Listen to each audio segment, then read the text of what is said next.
Hello, I am Brandon. This is Marvels and Mysteries. Today we tell a painful and indispensable chapter of history, forged famine, the Holodomor. A state crime that cut down millions of lives and left scars that cross generations. This episode is a testimony never to be forgotten. What happened in Ukraine between 1932 and 1933 was not the result of chance or an unavoidable drought. It was the outcome of state policy, a lethal combination of forced collectivization, grain confiscation, absurd production targets, and brutal repression of any resistance. The Stalinist regime turned grain and granaries into instruments of power. Where there should have been sustenance, there were orders that took bread from the tables. To understand this, we must return to context. In the late 1920s and early 1930s, the Soviet Union launched a project of radical transformation. Collectivize agriculture, eliminate the so-called kulaks, wealthier peasants, and concentrate land and production in the hands of the state. Presented as modernization, this project was in practice a violent campaign that destroyed livelihoods, seized property, and imposed impossible quotas. The quotas and grain requisitions were calculated without regard for the survival of local populations. When villages could not deliver what the state demanded, authorities applied harsh punishments. Seeds were withheld, reserves were seized, internal borders were blocked, foragers were forbidden to gather wild grain, and even military tribunals punished peasants for sabotage. Archival documents record tons of grain removed from provinces, enough to feed hundreds of thousands, while communities starved. Estimates of victims vary with source and methodology. Many studies indicate numbers ranging roughly from 3 to 7 million deaths in Ukraine from causes directly related to famine and confiscation policies. Scholars such as Robert Conquest and Anne Applebaum have documented this evidence, alongside research based on Soviet archives and demographic studies. Whatever the precise figure, what is incontestable is the scale of the catastrophe. Entire villages suffocated by hunger, children dying in the fields, families torn apart. Survivor testimonies paint images that do not fade. Parents burying children in backyards. Mothers risking execution to collect stray grain. Long lines for bread that never arrived. Letters, diaries, and oral accounts preserve faces and names that statistics could reduce to numbers. These testimonies are essential. They humanize the tragedy and stand as proof against any attempt at erasure or historical minimization. There is legitimate debate in historiography and political implications today about legal definition. Was the Holodomor reckless negligence resulting from catastrophic economic policy, or was it an intentional famine used as a weapon against a people, legally qualifying as genocide? Several countries and institutions have recognized the Holodomor as genocide, while other historians call for methodological caution and strict adherence to evidence. Our role here is to present documents, research, and testimonies so the public can see the weight of the evidence and understand why the debate persists. It is crucial to assign responsibility. We do not blame peoples. We point to a regime and its architects, officials whose policies deliberately prioritize political goals over the lives of millions. The state apparatus, planners, commissars, security forces, and local administrations played a direct role in implementing requisitions and repressing those who tried to resist or flee.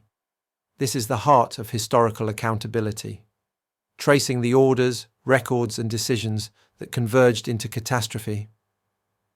Beyond direct starvation, there were additional layers of violence, deportations, political imprisonment, and cultural and linguistic repression in regions attempting to preserve identity and autonomy. The famine was accompanied by policies that dismantled communities and tried to suffocate any form of decentralized organization, a pattern common to authoritarian regimes that replace social fabric with structures of control. In archives there are telegrams, reports, and plans. There are official notes praising quota fulfillments even when villages lay empty. There are orders to seal internal borders that prevented starving people from moving, and instructions to punish those who stole grain. Studying these documents is uncomfortable but necessary. They show that the famine was both catastrophe and policy. The Holodomor left deep legacies. Demography was altered for decades. Family memories were marked by silence and grief. The suppression of local cultures and the destruction of rural communities reshaped the human map of the region. And, as with every great tragedy, disputes over memory emerged. Attempts to deny, minimize, or politicize the suffering. That is why we insist on evidence and consultation. This episode is grounded in archives, scholarly work, and survivor testimony, and should be reviewed by specialist historians before publication. What do we learn from the Holodomor as a society? First, that authoritarian economic policies without institutional checks and transparency can become machines of death. Second, that ideologies combined with despotism can turn administrative choices into death sentences. Third, that international recognition and memorialization matter.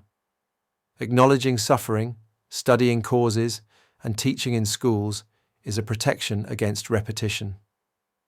For new generations, studying the Holodomor means learning to identify warning signs, extreme requisitions without accountability, criminalization of dissent, blocking the movement of people, and information control. Those are signs demanding democratic response and concrete solidarity. Education, independent institutions, a free press, and civic networks are antidotes to using hunger as an instrument of power.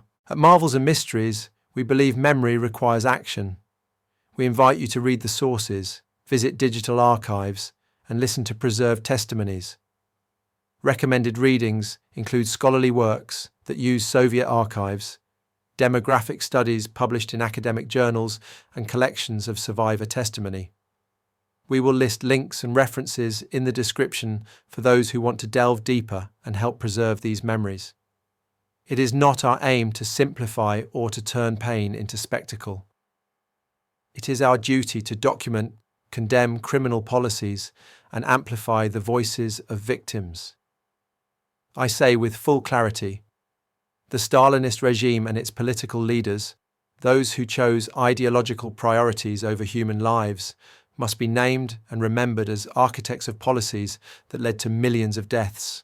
Criticizing these regimes is part of preserving the dignity of victims and protecting the future. If this episode moved you, share it with teachers, schools, and communities. Subscribe to Marvels and Mysteries and ring the bell so you don't miss future episodes. Leave in the comments a suggestion of a document, archive, or testimony we should examine. The best suggestions may guide our next episodes. Memory is an act of resistance. When we care for memories and pass them on, we build a wall against forgetting and against the repetition of barbarity. This is a testimony never to be forgotten.